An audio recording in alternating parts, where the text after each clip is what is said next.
Hello everyone, family ব্লগে তোমাদের স্বাগত জানাই।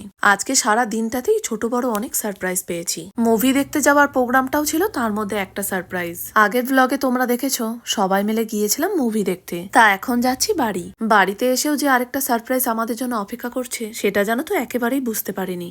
বাড়িতে আসার পর আমাকে আর বর্মশাইকে কিছুতেই ওপরের ঘরে যেতে দিচ্ছিল না। তখন বুনুর ওপর একটু রাগ হচ্ছিল। ও যখন বলল তোর জন্য একটা ফুল রাখা আছে, মাথায় দে, তখনই আমার জানো তো একটা সন্দেহ হলো, কিছু একটা নিশ্চয়ই ওপরের ঘরে কাণ্ড ঘটাচ্ছে। সেই জন্যই আমাদের এই ঘরে ঢোকা এলাও নেই। এই সাজগোজের ভিডিওটা বুনু আর সোনারই তোলা ভিডিও, আমি শুধু পরে ভয়েস দিচ্ছি। এই ডেকোরেশনের জিনিসগুলো আনা থেকে, কেক আনা থেকে সবটাই বুনু নিজে একা হাতে করেছে। সাজিয়েছেও ও একা নিজে, শুধু অ্যানিভার্সারি বলে নয়, ও সবারই জন্মদিনে এই জিনিসটা করে। নিজের পয়সা খরচ করে সুন্দর একটা অন্তত কেক নিয়ে আসে।